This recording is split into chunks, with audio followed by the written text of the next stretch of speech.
കാലത്തിനടയാളങ്ങൾ കണ്ണു തുറന്നു കണ്ടിടുവിൻ. കാലം അതിനുടെ അന്ത്യത്തിൽ കർത്താവിൻ വരമാഗതമായി.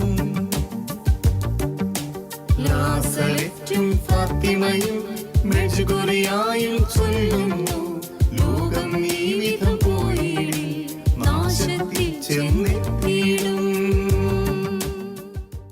പിതാവും പുത്രനും പരിശുദ്ധാത്മാവുമായ ത്രിത്വിക ദൈവത്തിൻ്റെ അത്യുന്നത നാമത്തിന് എന്നും ആരാധനയും സ്തുതിയും പുകഴ്ചയും ഉണ്ടായിരിക്കട്ടെ. ഷെക്കീന ടി വിയിലെ എൻ്റെ ഏറ്റവും സ്നേഹം നിറഞ്ഞ സഹോദരങ്ങളെ, നിങ്ങളെ ഓരോരുത്തരെയും മറിയം കാലത്തിൻ്റെ അടയാളം എന്ന ഈ പ്രോഗ്രാമിലേക്ക് ഒരിക്കൽ കൂടി ഹാർദവമായി സ്വാഗതം ചെയ്യുന്നു. പരിശുദ്ധ കന്യകാമറിയം, ഫ്രാൻസിസ്കോ, ജസീന്ത, ലൂസി എന്നീ 3 കുഞ്ഞുങ്ങൾക്ക് ഫാത്തിമയിൽ 1917 പ്രത്യക്ഷപ്പെട്ട് നൽകിയ സന്ദേശങ്ങളാണ് ഈ ആഴ്ചകളിൽ നമ്മൾ കണ്ടുകൊണ്ടിരിക്കുക. 1917 ജൂലൈ മാസത്തിൽ പരിശുദ്ധയമ്മ പ്രത്യക്ഷപ്പെട്ടപ്പോൾ ഈ കുഞ്ഞുങ്ങൾക്ക് 3 രഹസ്യങ്ങൾ കൈമാറിയതിനെക്കുറിച്ചാണ് നാം കഴിഞ്ഞ ആഴ്ചകളിൽ കണ്ടത്. ഈ 3 രഹസ്യങ്ങളും പരിശുദ്ധ അമ്മയുടെ നിർദ്ദേശപ്രകാരം ഈ കുട്ടികൾ കൈകാര്യം ചെയ്യുന്നതിനെക്കുറിച്ചും നാം കാണുകയുണ്ടായി. പിന്നീട് ജൂലൈ മാസത്തിൽ തന്നെ ഒക്ടോബർ മാസത്തിൽ പരിശുദ്ധ ഈ അമ്മ ഒരു വലിയ അത്ഭുതം പ്രവർത്തിക്കുമെന്ന സന്ദേശവും ഈ കുഞ്ഞുങ്ങൾക്ക് കൊടുക്കുന്നു. ഈ സന്ദേശങ്ങൾ ഈ കുഞ്ഞുങ്ങൾ മറ്റുള്ളവരുമായി പങ്കുവെച്ചപ്പോൾ പെട്ടെന്ന് പോർച്ചുഗൽ മുഴുവനും ഇത് ഏറ്റെടുത്തു. ഒരു കാട്ടുതീ പോലെ ഫാത്തിമയിൽ നടക്കുന്ന ഈ കാര്യങ്ങൾ പോർച്ചുഗൽ മുഴുവനും വ്യാപിച്ചു. പോർച്ചുഗലിലെ എല്ലാ പ്രസ്, മീഡിയ ഈ കാര്യം, ഈ വാർത്ത റിപ്പോർട്ട് ചെയ്തു. അവരെന്താണ് റിപ്പോർട്ട് ചെയ്യുക? അന്നത്തെ പ്രസ് ഏതാണ്ട് ഇന്നത്തേത് പോലെ തന്നെ ആൻറ്റി റിലീജിയസ് ആയിരുന്നു. വിശ്വാസ കാര്യങ്ങൾക്കെതിർ നിന്ന ഒരു മീഡിയയാണ് അന്നും ഉണ്ടായിരുന്നത്. അതുകൊണ്ട് അവർ ഈ കാര്യങ്ങളെക്കുറിച്ചൊക്കെ വലിയ വിമർശനത്തോടു കൂടിയാണ് റിപ്പോർട്ട് ചെയ്തത്.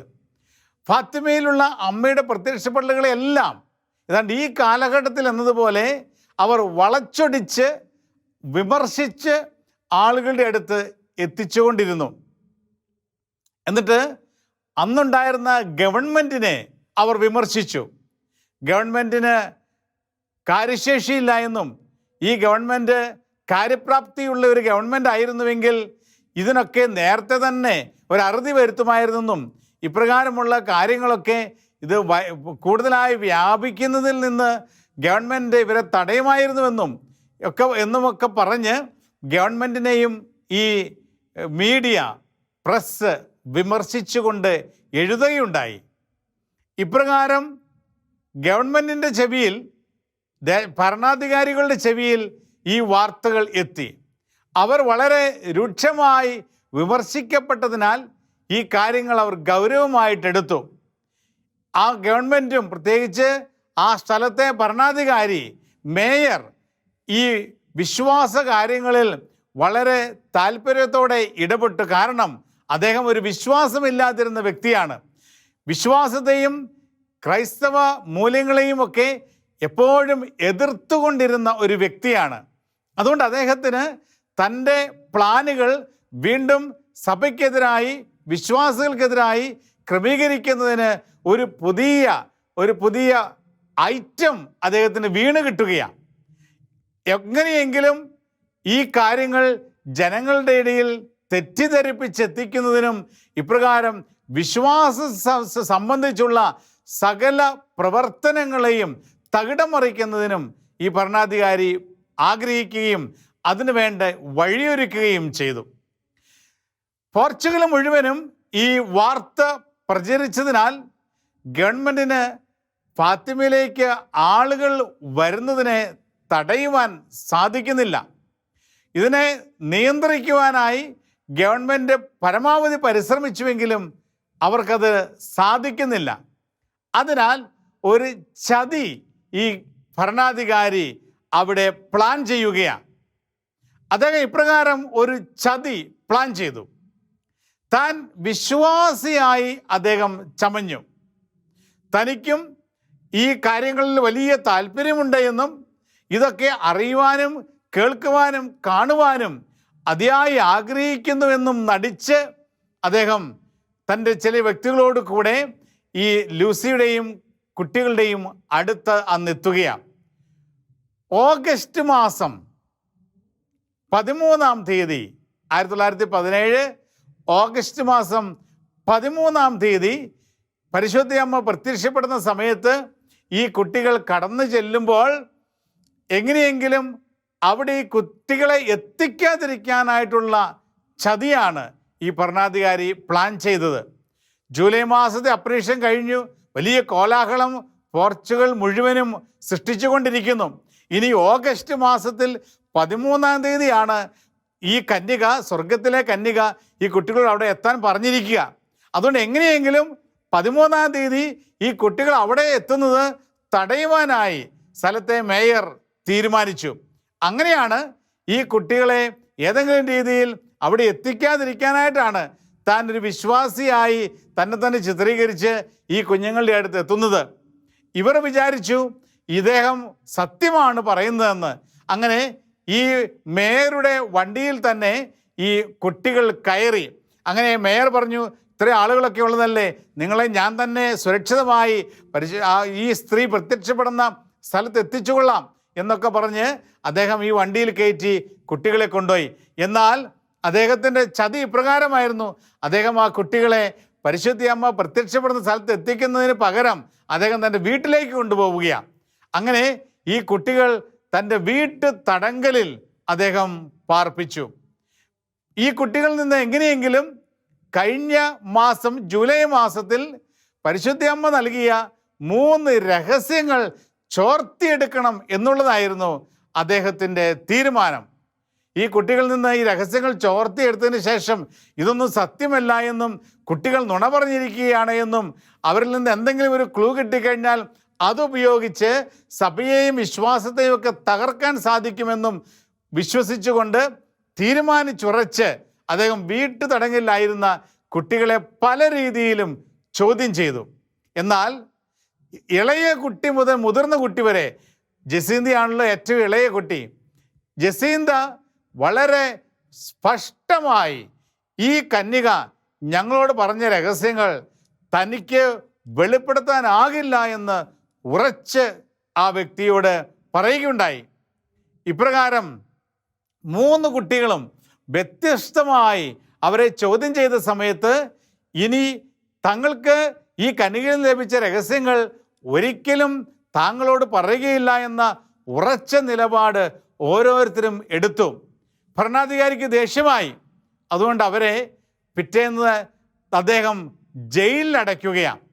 അന്നത്തെ ജയിലെന്ന് പറയുമ്പോൾ ഈ കുട്ടികളുടെ പ്രായം നമുക്കറിയാമല്ലോ. 9-10 വയസ്സ് പ്രായമുള്ള കുട്ടികൾ, 11 വയസ്സ് താഴെയാണ് ഇവരുടെ പ്രായം. ഈ കുട്ടികളെ സ്ഥലത്തെ വലിയ കുറ്റവാളികളുടെ കൂടെയാണ് ഇവർ ജയിലിൽ അടയ്ക്കുന്നത്. സ്ഥലത്ത് വലിയ കുറ്റകൃത്യങ്ങൾ ചെയ്ത മറ്റ് കുറ്റവാളികളുടെ കൂടെ ഈ 3 കുട്ടികളും ജയിലിൽ അടയ്ക്കപ്പെട്ടു. ജയിലിൽ അടച്ച സമയത്ത് ഈ കുറ്റവാളികൾ ഇവരോട് പറഞ്ഞു, ഈ കുഞ്ഞുങ്ങളോട് അവർക്ക് സഹതാപം തോന്നി. തങ്ങൾ വലിയ വലിയ കുറ്റം ചെയ്ത് വന്നിരിക്കുന്നവരാണ്, തങ്ങൾക്കിതൊക്കെ അർഹിക്കുന്നതാണ്.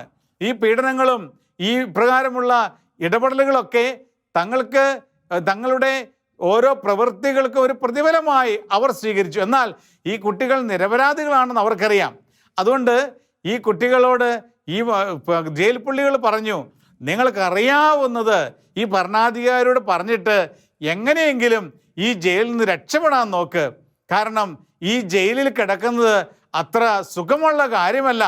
പല രീതിയിലും നിങ്ങൾ ദ്രോഹിക്കപ്പെടും, പല രീതിയിലും നിങ്ങളെ അവർ ഉപദ്രവിക്കും, നിങ്ങൾ പല വേദനകളിലൂടെയൊക്കെ കടന്നു പോകേണ്ടി വരും, സഹനങ്ങളിലൂടെ കടന്നു പോകേണ്ടി വരും. അതുകൊണ്ട് ജയിലിൽ കിടക്കുക എന്നുള്ളത് അത്ര എളുപ്പമുള്ള കാര്യമല്ല. അതുകൊണ്ട് എന്തെങ്കിലും പറഞ്ഞ് നിങ്ങൾക്കറിയാവുന്ന കാര്യങ്ങൾ അദ്ദേഹത്തോട് പങ്കുവെച്ച് ഇതിൽ നിന്ന് നിങ്ങൾ ജയിൽ മോചിതരാകാൻ പരിശ്രമിക്കുവാൻ കൂടെയുണ്ടായിരുന്ന മുതിർന്ന ജയിൽ പുള്ളികൾ ഈ കുട്ടികളോട് പറയുകയുണ്ടായി. എന്നാൽ അവർ പറഞ്ഞു, ഈ കന്യക ഞങ്ങളോട് ആരോടും പറയരുത് എന്ന് പറഞ്ഞ് ഞങ്ങളോട് പറഞ്ഞ ഈ കാര്യങ്ങൾ ഒരിക്കലും ഈ ഭരണാധികാരിക്ക് മുമ്പിൽ ഞങ്ങൾ വെളിപ്പെടുത്തില്ല എന്ന് പറഞ്ഞ് അവർ ഉറച്ചു നിന്നു. പിന്നീട് ലൂസി ജയിലിൽ നടന്ന ഒരു സംഭവത്തെക്കുറിച്ച് ഇപ്രകാരം എഴുതി വച്ചിട്ടുണ്ട്. ലൂസി ഇപ്രകാരം എഴുതി വച്ചിരിക്കുകയാണ്: ജസീന്ത ഇപ്രകാരം ജയിൽപ്പുള്ളികളൊക്കെ തങ്ങൾക്കറിയാവുന്ന കാര്യം ഭരണാധികാരിയോട് പറഞ്ഞിട്ട് രക്ഷപ്പെടാൻ പറഞ്ഞപ്പോൾ ജസീന്ത പറഞ്ഞു, ഒരിക്കലും ഈ ഭരണാധികാരിയോട് ഈ കന്യക ഞങ്ങളോട് പറഞ്ഞ കാര്യം ഞങ്ങൾ വെളിപ്പെടുത്തില്ല എന്നും പറഞ്ഞ് ജസീന്ത അവളുടെ കഴുത്തിൽ അണിഞ്ഞിരുന്ന ഒരു മെഡലുണ്ട്, ആ മെഡൽ അവൾ എടുത്തു. ആ മെഡൽ കഴുത്തിൽ അണിഞ്ഞിരുന്ന ആ ചരടോട് കൂടി തന്നെ എടുത്ത് മുതിർന്ന ഒരു കുറ്റവാളിയുടെ കയ്യിൽ കൊടുത്തിട്ട് പറഞ്ഞു, താങ്കൾ ഈ ഭിത്തിയിൽ നിന്ന് തൂക്കിയിടാമോ? ഇപ്രകാരം ജസീന്തയുടെ കയ്യിൽ നിന്ന് സ്വീകരിച്ച ആ മെഡൽ ഈ ജയിൽ പുള്ളി അവിടെ ആ ഹോളിലെ ഭിത്തിയിൽ ഒരു ആണിയിൽ തൂക്കിയിട്ടു. ഈ മെഡൽ അവിടെ തൂങ്ങിക്കിടന്ന ഉടനെ തന്നെ ജസീന്ത ഈ മെഡലിന് മുമ്പിൽ മുട്ടുകുത്തി. ലൂസിയും ഫ്രാൻസിസ്കോയും ഈ മെഡലിന് മുമ്പിൽ മുട്ടുകുത്തി പ്രാർത്ഥിക്കുവാൻ തുടങ്ങി. ഈ കുട്ടികൾ ഈ മെഡലിന് മുമ്പിൽ മുട്ടുകുത്തി പ്രാർത്ഥിക്കുവാൻ തുടങ്ങിയപ്പോൾ ചുറ്റുപാടുമുണ്ടായിരുന്ന ജയിൽ പുള്ളികൾക്ക് വലിയ അത്ഭുതമായി. ഈ കുട്ടികൾ എപ്രകാരമാണ് അല്ലെങ്കിൽ എന്തുകൊണ്ടാണ് ഇങ്ങനെയൊക്കെ ചെയ്യുന്നതെന്ന് അവർ ചിന്തിച്ചു. എന്നാൽ അവർ പ്രാർത്ഥന കുട്ടികൾ മുന്നോട്ട് കൊണ്ടുപോയപ്പോൾ എല്ലാ കുറ്റവാളികളും അവരോട് ചേരുകയാണ്. ആ കുട്ടികളുടെ ചെറിയൊരു പ്രവൃത്തി അവിടെ വലിയ വലിയ കുറ്റകൃത്യങ്ങൾ ചെയ്ത് ആരെ അംഗീകരിക്കാതെ ഒരു ദുഷ്ടരെന്ന് മുദ്ര കുത്തപ്പെട്ട ഈ ജയിൽ പുള്ളികളും ഈ കുട്ടികളോട് ചേർന്നു ഇവരുടെ കൂടെ പ്രാർത്ഥിക്കുവാൻ തുടങ്ങുകയാണ്.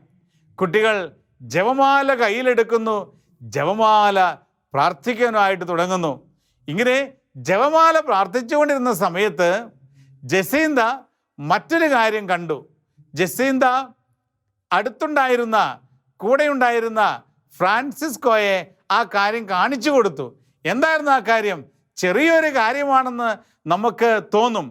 കൂടെ ഉണ്ടായിരുന്ന കുറ്റവാളികൾ അവർ വിശ്വാസികളുണ്ട്, വിശ്വാസികളല്ലാത്തവരുണ്ട്, പല രീതിയിലുള്ള ആളുകളുണ്ട്.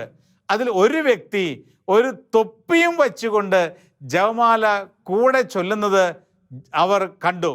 ഫ്രാൻസിസ്കോ ഉടനെ തന്നെ എഴുന്നേറ്റ് ആ വ്യക്തിയുടെ അടുത്ത് ചെന്ന് ആ വ്യക്തിയോട് പറഞ്ഞു, തൊപ്പി തലയിൽ വെച്ചുകൊണ്ട് പ്രാർത്ഥിക്കരുത്, അത് ദൈവ നിഷേധമാണ്.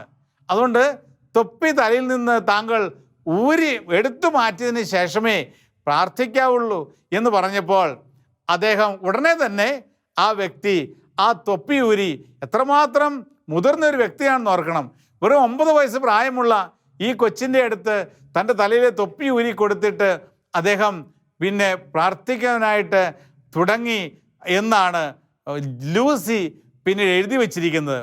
പ്രിയമുള്ള സഹോദരങ്ങളെ, ഈ സംഭവത്തിൽ നിന്നും നമ്മൾ മനസ്സിലാക്കുന്ന ഒരു കാര്യമുണ്ട്. എവിടെ ദൈവത്തിന് വേണ്ടി നമ്മൾ നിലകൊള്ളുന്നുവോ അവിടെ ഒരു അഭിഷേകമുണ്ട്. ആ വ്യക്തികൾ, പ്രത്യേകിച്ചും കുറ്റവാളികൾ, ജയിൽ പുള്ളികൾ, വ്യത്യസ്ത സ്വഭാവമുള്ളവർ, അവരെ എല്ലാവരെയും പ്രാർത്ഥനയിൽ ഒന്നിപ്പിക്കുന്നതിനായിട്ട് ഈ 3 കുട്ടികളുടെ പ്രവർത്തനങ്ങൾക്ക് സാധിച്ചു. ഇവരവിടെ പ്രസംഗിക്കുന്നില്ല, ഒരു കാര്യവും പറയുന്നില്ല. ഇവർ തങ്ങൾക്ക് കിട്ടിയ ബോധ്യമനുസരിച്ച് ജപമാല ചൊല്ലി പ്രാർത്ഥിക്കുന്നു. ആരാണ് ജപമാല ചൊല്ലി പ്രാർത്ഥിക്കാൻ ആവശ്യപ്പെട്ടത്? പരിശുദ്ധ കന്യകാമറിയം. അത് പരിശുദ്ധ കന്യകാമറിയം ആയിരുന്നുവെന്നൊന്നും കുട്ടികൾക്ക് ഇപ്പോൾ അറിയില്ല. അവർ സ്വർഗത്തിൽ നിന്നൊരു കന്യകയെന്ന് മാത്രമല്ലേ അവർക്ക് അറിയത്തുള്ളൂ. മാതാവാണ് തങ്ങൾക്ക് മുമ്പ് പ്രത്യക്ഷപ്പെടുന്നതെന്നൊന്നും ഇവർക്കറിയില്ല. എന്നാൽ ആ സ്ത്രീ പറഞ്ഞ കാര്യം ഗൗരവമായിട്ടെടുത്ത് അവർ പ്രാർത്ഥിച്ചപ്പോൾ കൂടെയുണ്ടായിരുന്ന എല്ലാ ജയിൽപ്പുള്ളികളെയും പ്രാർത്ഥനയിലേക്ക് നയിക്കുവാൻ അവർക്ക് സാധിക്കുകയാണ്. ഇപ്രകാരം ജയിൽപ്പുള്ളികളും ഈ കുട്ടികളും തമ്മിൽ നല്ലൊരു സൗഹൃദം ഉണ്ടാക്കിയെടുക്കുവാൻ അവർക്ക് സാധിച്ചു. ജയിൽപ്പുള്ളികളുടെ കൂടെ മ്യൂസിക്കൽ ഇൻസ്ട്രുമെൻറ്റ്സ് വായിക്കാൻ അറിയാവുന്ന ചില വ്യക്തികളുണ്ടായിരുന്നു. അവർ തൻ്റെ മ്യൂസിക്കൽ ഇൻസ്ട്രുമെൻറ്റ്സ് എടുത്ത് വായിച്ചു. അതിൻ്റെ ട്യൂണിനോട് ഒപ്പം കുട്ടികൾ പാട്ടുപാടി. അങ്ങനെ ആ ജയിലറ മുഴുവനും ആനന്ദത്തിൻ്റെ ഒരു തരംഗം സൃഷ്ടിക്കപ്പെട്ടു. കുട്ടികൾ പാട്ടുപാടുന്നു, ഡാൻസ് ചെയ്യുന്നു, ജയിൽപ്പുള്ളികളൊക്കെ അവരോട് ചേരുന്നു. അങ്ങനെ പാട്ടും നൃത്തവുമായി വലിയ സന്തോഷത്തിൻ്റെയും ആഹ്ലാദത്തിൻ്റെയും ഒരു അന്തരീക്ഷം ആ ജയിലറയിൽ ഈ കുട്ടികളുടെ സാന്നിധ്യത്തിൽ സൃഷ്ടിക്കപ്പെട്ടു. പ്രിയമുള്ള സഹോദരങ്ങളെ, ഇതാണ് ദൈവത്തിൻ്റെ പദ്ധതി. ദൈവത്തിൻ്റെ കൃപകൾ നിറഞ്ഞ വ്യക്തികൾ, ദൈവം അംഗീകരിച്ചിരിക്കുന്ന വ്യക്തികൾ, ദൈവത്തിന് വേണ്ടി വില കൊടുക്കാൻ തയ്യാറായിരിക്കുന്ന വ്യക്തികൾ, അവരെവിടെയാണെങ്കിലും, അവർ വേദനയുടെയും ഉപദ്രവങ്ങളുടെയും ഒക്കെ നടുക്കുഴിയിലാണെങ്കിലും, ഇതുപോലെ ജയിൽ അറകളിലാണെങ്കിലും, അവിടെയും ഒരു ആഹ്ലാദത്തിൻ്റെയും സന്തോഷത്തിൻ്റെയും സമാധാനത്തിൻ്റെയും ഒരന്തരീക്ഷം സൃഷ്ടിക്കുവാൻ ദൈവത്തിന് സാധിക്കും എന്നുള്ള ഒരു തിരിച്ചറിവ് കൂടിയാണ് ഈ സംഭവത്തിൽ നിന്ന് നാം മനസ്സിലാക്കുക. ജയിൽപ്പുള്ളികളും കുട്ടികളും ഒന്നിച്ച് ആഹ്ലാദത്തോടെ നൃത്തം ചെയ്ത് സമയം ചെലവഴിക്കുന്നത് കണ്ടപ്പോൾ ഈ ഭരണാധികാരിക്ക് ഒരുപാട് ദേഷ്യം തോന്നി. അവർ ആ കുട്ടികളെ അദ്ദേഹം ഓരോരുത്തരെയായി വിളിച്ചു. എന്നിട്ട് വീണ്ടും ചോദ്യം ചെയ്യാനും ഉപദ്രവിക്കാനും ഭീഷണിപ്പെടുത്താനും തുടങ്ങി. ആദ്യം അദ്ദേഹം ജസീന്തയെ വിളിച്ചുകൊണ്ടുപോയി.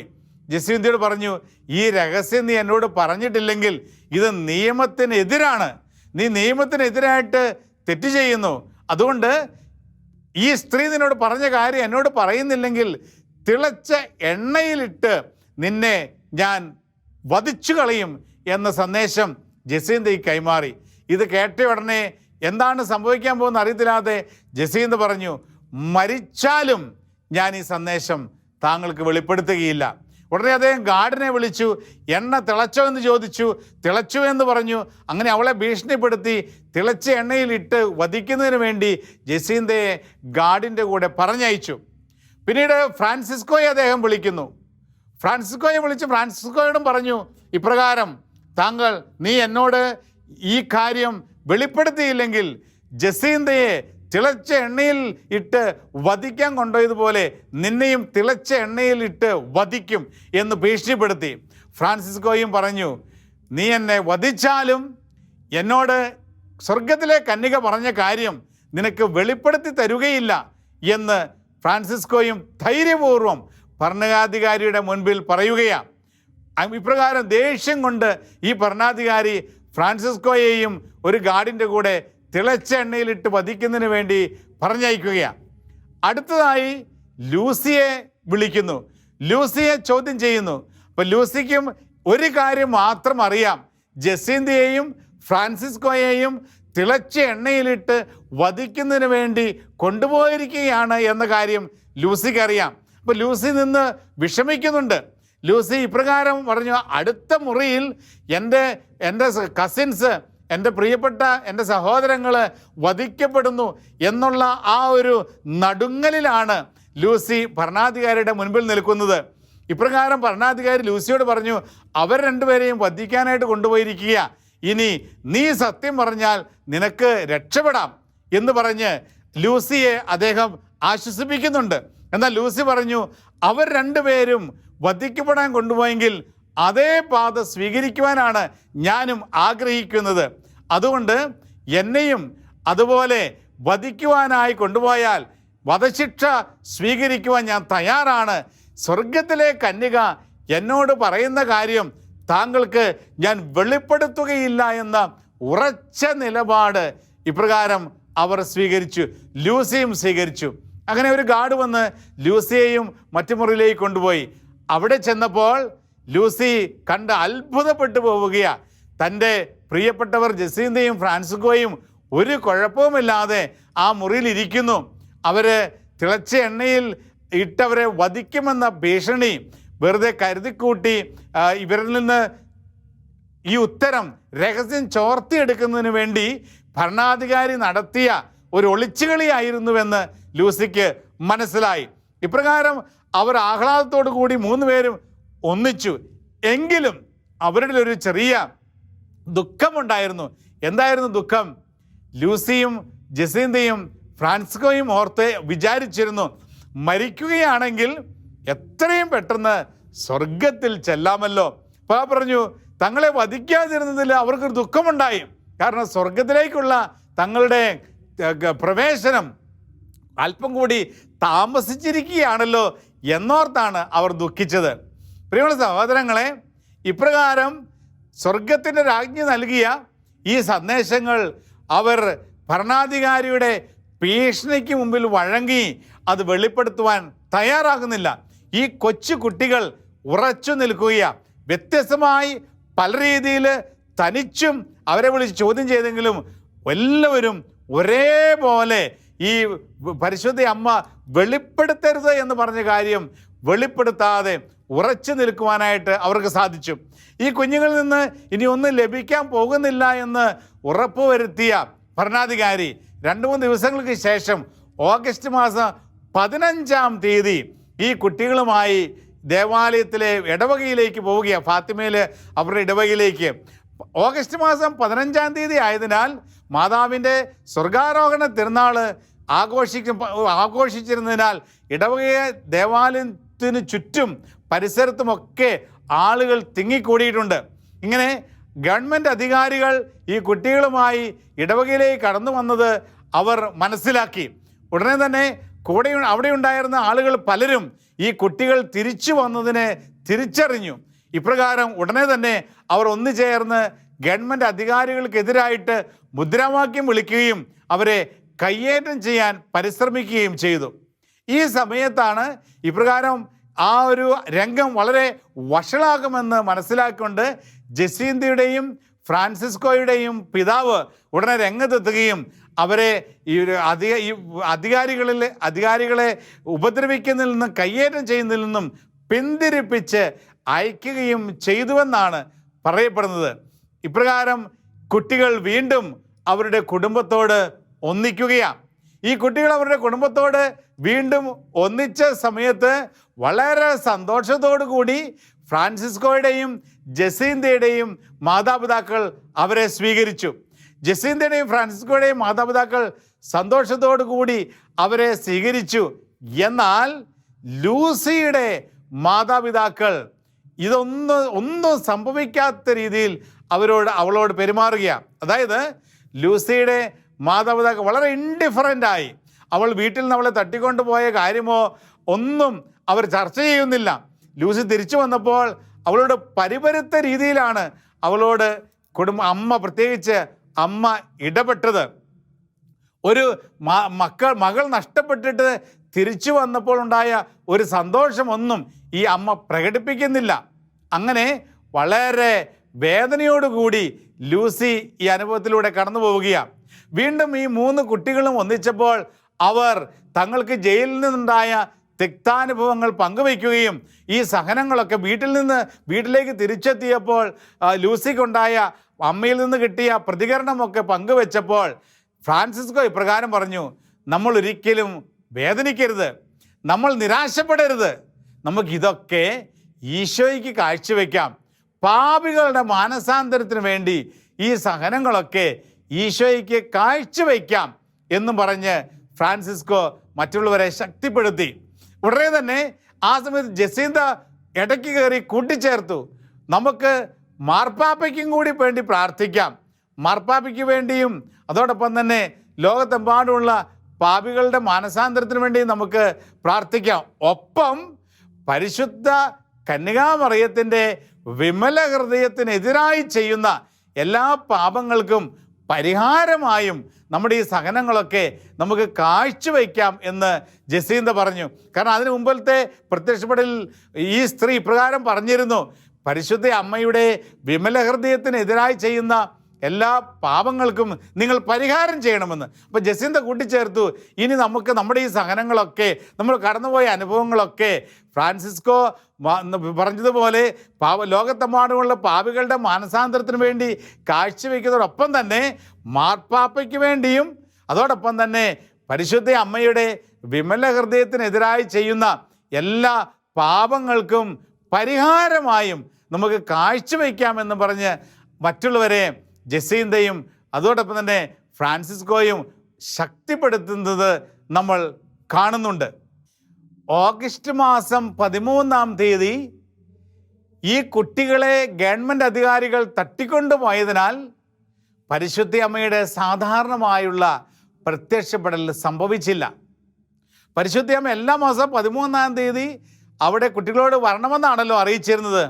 എന്നാൽ കുട്ടികൾക്ക് എത്താൻ സാധിച്ചില്ല. പക്ഷേ ഏതാണ്ട് 25,000-ഓളം ജനങ്ങൾ അന്ന് അവിടെ ഒന്നിച്ചു കൂടിയിരുന്നു എന്നാണ് പറയുക. അനേകർ ഭാഗത്തുകൾ ഒന്നിച്ചു കൂടിയിരുന്നു. എന്നാൽ കുട്ടികൾ വരാത്തതിനാൽ അവർ നിരാശപ്പെട്ട് കുട്ടികൾക്ക് എന്ത് സംഭവിച്ചു എന്നറിയാതെ ആകുലപ്പെട്ടു. അപ്പോൾ എവിടുന്നോ ഒരു വാർത്ത കിട്ടി, കുട്ടികളെ ഭരണാധികാരികൾ തട്ടിക്കൊണ്ടുപോയിരിക്കുകയാണ് എന്നുള്ള വാർത്ത കിട്ടി. അപ്പോൾ ഉടനെ ഈ ജനങ്ങളൊക്കെ ഭരണാധികാരികൾക്കെതിരായി ഗവൺമെൻറ്റിനെതിരായിട്ട് മുദ്രാവാക്യം വിളിക്കുകയും അങ്ങനെ ഗവൺമെൻറ്റിനെതിരായിട്ട് നിലകൊള്ളുകയും ചെയ്തു. ഇങ്ങനെ ഈ ഭരണാധികാരികൾ കുട്ടികളെ തട്ടിക്കൊണ്ടുപോയതിനാൽ പരിശുദ്ധ അമ്മ ആഗ്രഹിച്ചതുപോലെ 1917 ഓഗസ്റ്റ് മാസം 13 കുട്ടികൾക്ക് അമ്മയുടെ പ്രത്യക്ഷപ്പെടലിൻ്റെ സ്ഥലത്ത് എത്തുവാനോ അമ്മയുടെ പ്രത്യക്ഷപ്പെടൽ സ്വീകരിക്കുവാനോ സാധിച്ചില്ല. പ്രിയമുള്ള സഹോദരങ്ങളെ, ഈ കുട്ടികൾ തങ്ങൾക്കുണ്ടായ ഈ തിക്താനുഭവങ്ങളെല്ലാം അവർ കൃപയാക്കി മാറ്റി. അവരതെല്ലാം ലോകത്തെമ്പാടുമുള്ള പാപികളുടെ മാനസാന്തരത്തിന് വേണ്ടി ഈശോയ്ക്ക് കാഴ്ചവെച്ചു. മാർപ്പാപ്പയുടെ സഹനങ്ങളിലൊക്കെ ദൈവാനുഗ്രഹം നിറയുന്നതിന് വേണ്ടി മാർപ്പാപ്പ ശക്തിപ്പെടുന്നതിന് വേണ്ടി കാഴ്ചവെച്ചു. ഒപ്പം പരിശുദ്ധ അമ്മയുടെ വിമല ഹൃദയത്തിനെതിരായി ചെയ്യുന്ന എല്ലാ പാപങ്ങൾക്കും പരിഹാരമായി കാഴ്ചവെച്ച് കൃപയാക്കി മാറ്റി. ഇനി അടുത്ത എപ്പിസോഡിൽ പരിശുദ്ധ അമ്മയെ ആഗ്രഹിച്ച പ്രകാരം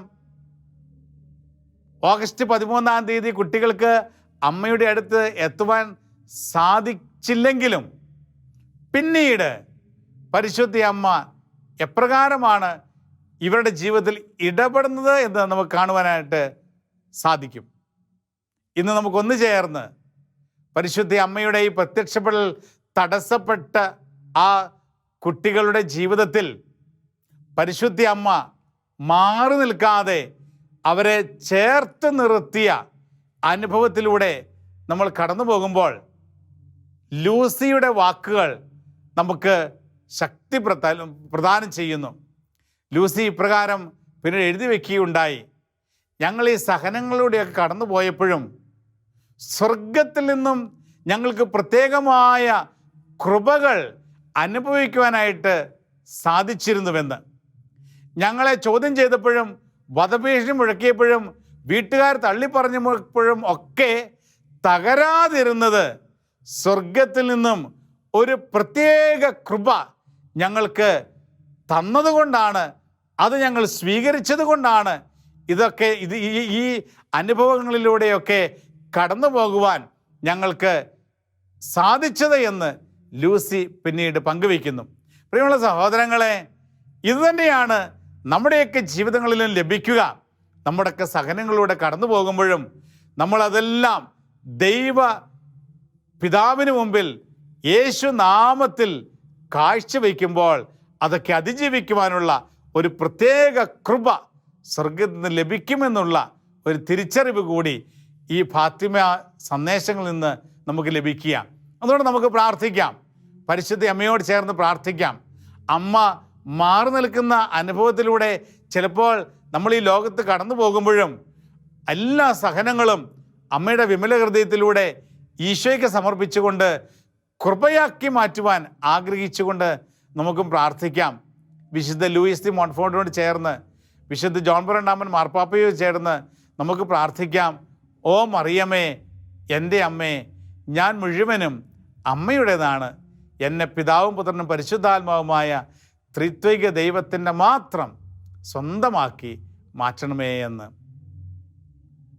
നമ്മുടെ കർത്താവ് ഈശോ മിശിഹായുടെ കൃപയും പിതാവായ ദൈവത്തിൻ്റെ സ്നേഹവും പരിശുദ്ധാത്മാവിൻ്റെ സഹവാസവും സാന്നിധ്യവും അനുഗ്രഹവും നിങ്ങളോടൊപ്പം എന്നും എപ്പോഴും ഉണ്ടായിരിക്കട്ടെ, ഇപ്പോഴും എപ്പോഴും എന്നേക്കും. ആമേൻ. Ave Maria. A tres pastores